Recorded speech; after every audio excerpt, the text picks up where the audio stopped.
I'm at North Olmstead, Ohio, Giant Eagle.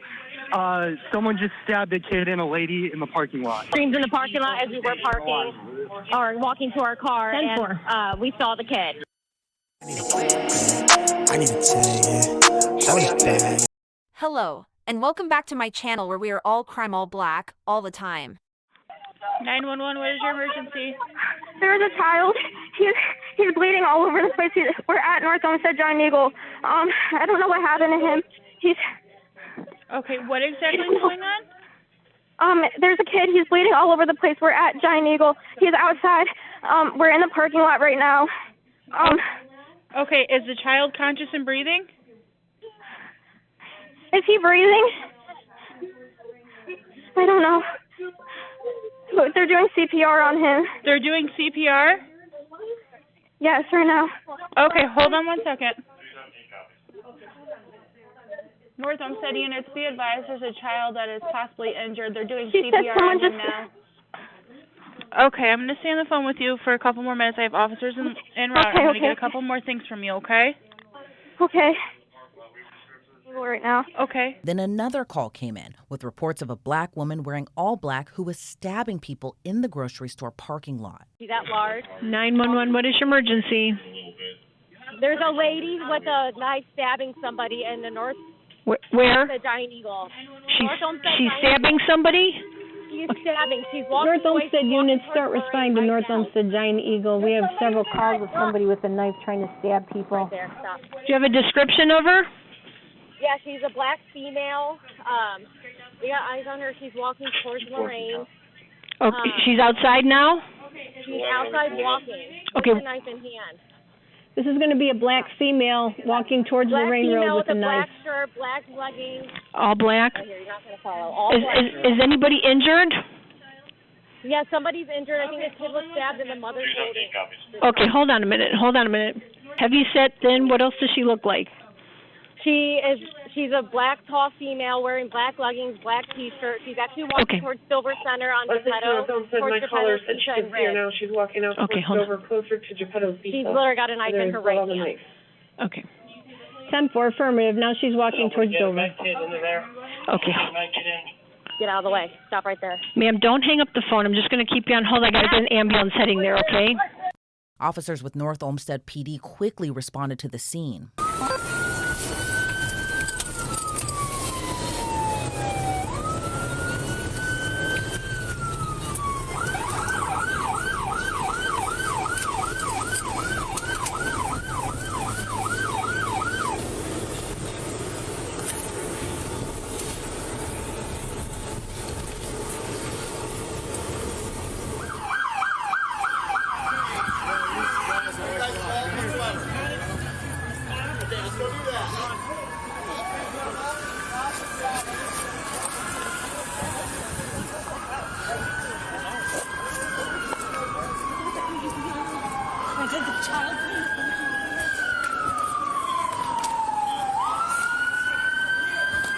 Squad's pulling up now. The scene in the parking lot was devastating as the body cam captures emergency crews working tirelessly. Ready? Let me know when you're ready. Let's get him on the car. Here we go. All right, you ready? Ready, three? Somebody get a beat, two. Ready? Get this somebody up. Let's go. Go. Good. We're going to get our pads on. Okay. Medic, come in here and relieve him. Yeah, from back. Medic, come in and relieve him of his chest compression. You got to take him back. You got this. Get him on out. Go take her to a car right now. Hey, somebody go get Mom. She doesn't you see this. Ready? There you go. Are you Mom?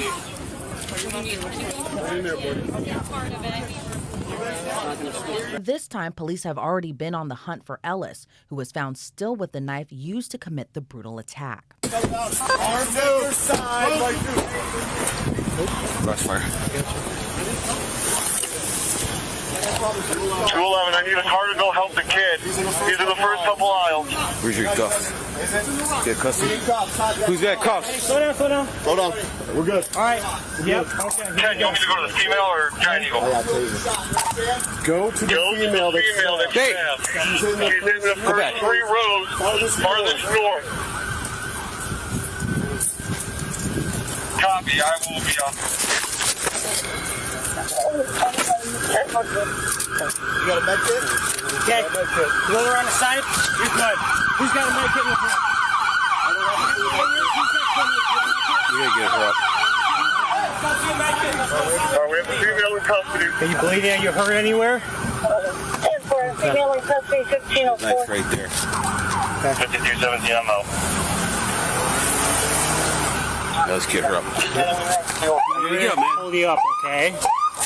Grab your other arm. 11, do you have someone there with you? We're going to lift you up, okay? Stand up, okay? 1, 2, 3, stand up. Stand up. Come on. En route. 14's en route with the med kit. All right, let's put her back in the car. Hang on, I'm going to check her right here. Let's go to Giant Eagle. Okay. Fire's been dispatched. We're pulling to the lot. You good with that? Yeah. Walk her back this way. 52 LO3, I got 3 units. 1719 myself at Giant Eagle. In the parking lot, third aisle, if you got EMS coming. We don't have anything here for kids. Petro, out in the parking lot. We're out in the parking lot.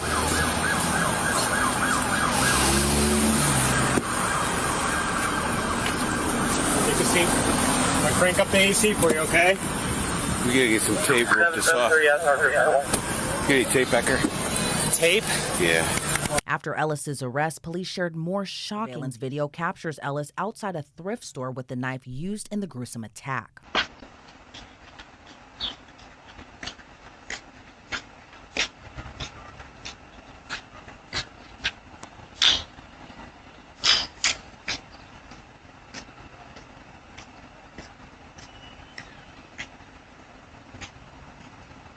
According to North Olmstead Detective Sergeant Matt Beck, Ellis was inside the Volunteers of America thrift store where she obtained the knife, but it's unknown if she paid for that knife or stole it. Sergeant Beck said after leaving the thrift store, she walked over to Giant Eagle, she spotted the victims, and then followed them out of the parking lot and attacked them. And more heartbreaking details. Margot Wood was stabbed in the shoulder, but her young toddler was stabbed in the face and back, all within the span of 5 seconds.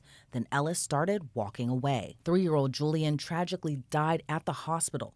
His mom, Margot, was treated for non-life-threatening injuries and is expected to make a full recovery. But police say the emotional trauma will likely follow her the rest of her life. Police don't believe the victims had interacted prior to the deadly attack. Bionca Ellis was arrested and faces a slew of charges, including aggravated murder, attempted murder, felonious assault, tampering with evidence, and theft. At this time, it still remains a mystery as to why Ellis attacked Margot Wood and her son. Police say she didn't have a history of violent crime. She previously was arrested in Florida for a nonviolent offense, criminal trespassing at a hotel. She reportedly tried renting a room but didn't have the money. When a front desk clerk asked her to leave, she refused. Ellis was arrested last year in North Olmstead for petty theft from a Walmart, where she pleaded guilty and was placed on probation. Sergeant Beck mentioned during the press conference she was arrested in late May on a probation violation and later released. But right before the attack, she was at the police station inquiring about property she had left behind. Ellis's alleged actions have left behind a trail of devastation, as a family is now left without their beloved son. A ghost now waits for her day in court. A family is now left with a piece of their heart missing, with one hope: to receive justice. Bionca Ellis is scheduled to be arraigned on the charges on June 10th. She's still being held behind bars on a reported $1 million bond. Reporting for Law and Crime, I'm Elizabeth Milner.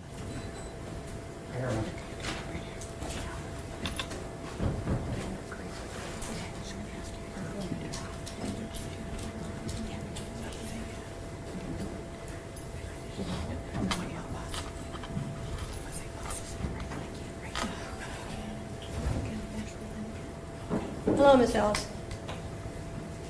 Do you have an attorney? You do? Do you have the money or means to hire an attorney? Have you received your indictment? Okay. Have you read it? You have not read it, I read okay? it to you back there, right? We have a copy here. You can read it. You don't want to read it. Are you willing to accept that the public defender has read it to you? I'm sorry. You asked her not to. Well, but she did read it to you, correct? She didn't read it to you. Okay, well, we can read it in open court.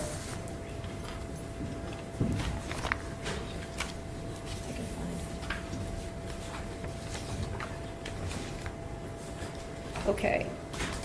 It's a 10-count indictment.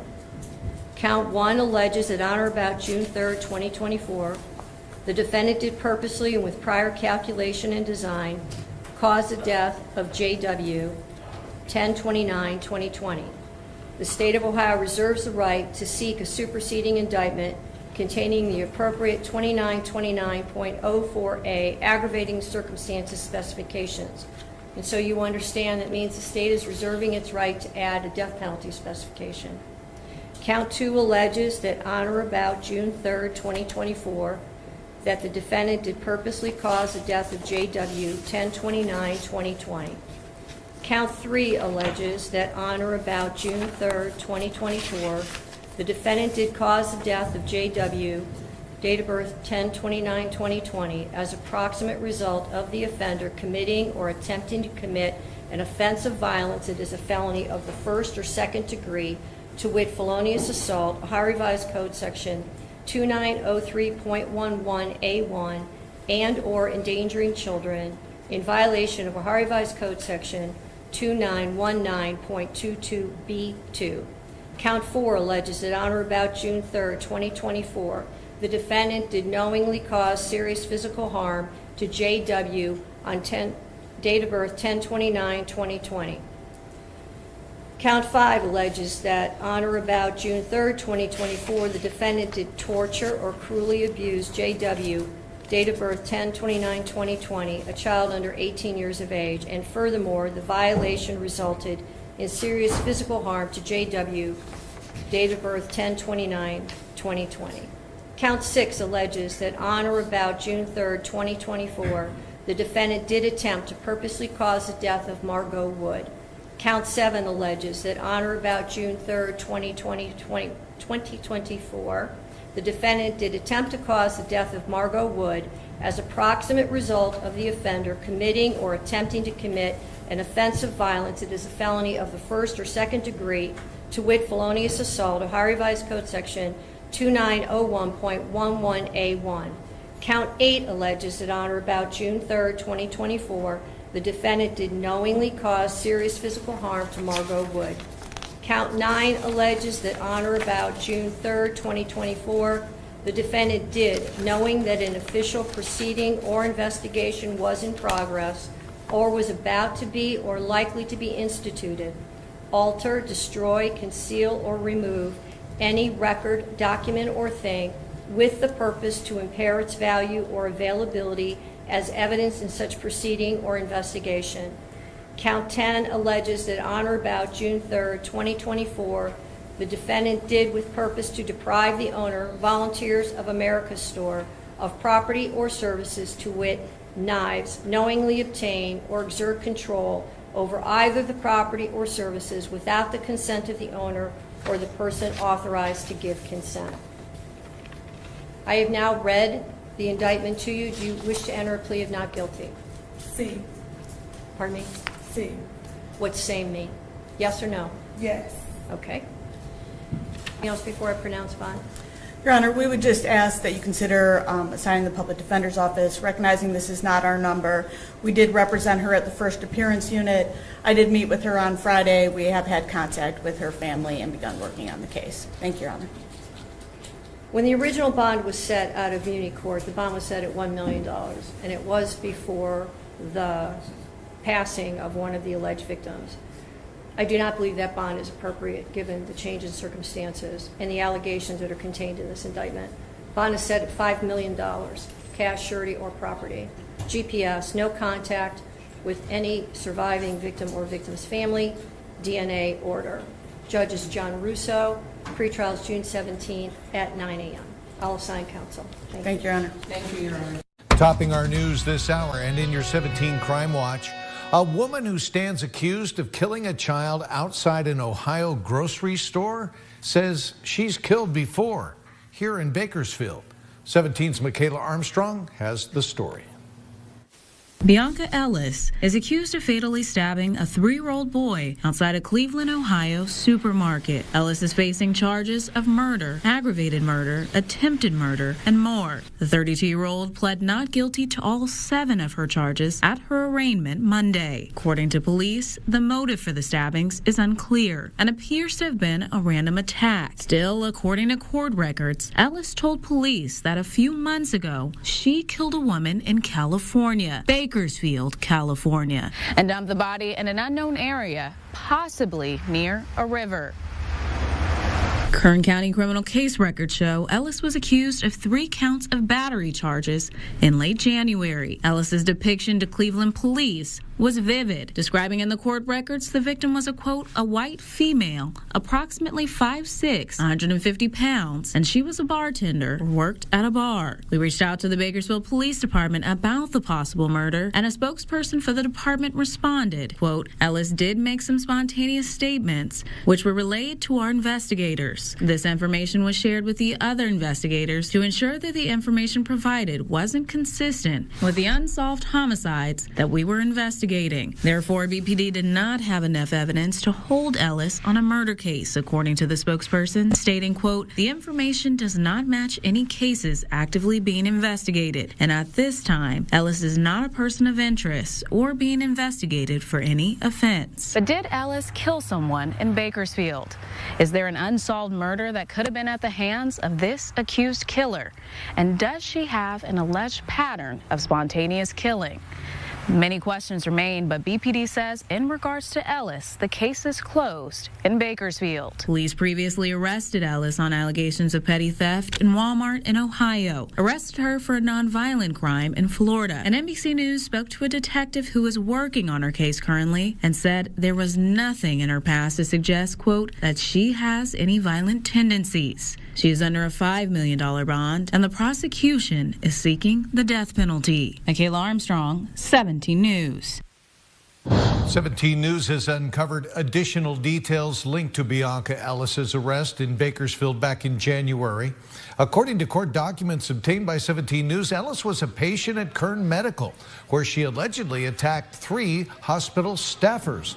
Police reports say Ellis refused to leave the hospital after receiving treatment, and when security tried to remove her from the hospital, she kicked 2 security guards and a nurse. Ellis was arrested and charged with 3 counts of misdemeanor battery, but no court hearings are currently scheduled in connection to those charges. We may never understand why a woman allegedly stabbed a 3-year-old boy and his mom at Giant Eagle on Monday, but we do know the alleged attacker had been arrested in that same area 4 days before that. Police have released video of that arrest. Dan DeRose joining us now with that, and police have to really investigate all of this, Dan, as they try to get justice for this family. And people may ask at home, why are we continuing this story? It's because there are so many questions. Who is this person? How could it be done at random and with no association with the mom or that 3-year-old little boy? Who is Bionca Ellis? We know that the attack happens right here in North Olmstead in the Giant Eagle parking lot, but it's 4 days prior. So we're talking last Monday that right here on this corner, it's actually this corner right here out front of the Walmart, that police have an interaction with Bionca Ellis. She is in a wheelchair. She can walk herself in her wheelchair. Someone has called 911 saying she looked like she may need some help. Officers find her on the sidewalk there, have an interaction with her. They get her ID, but it turns out she has a warrant for her arrest. Now, you're about to watch this interaction with police. You can judge for yourself. I've seen hundreds of arrests on tape, and this one seems to be fairly routine. Hello.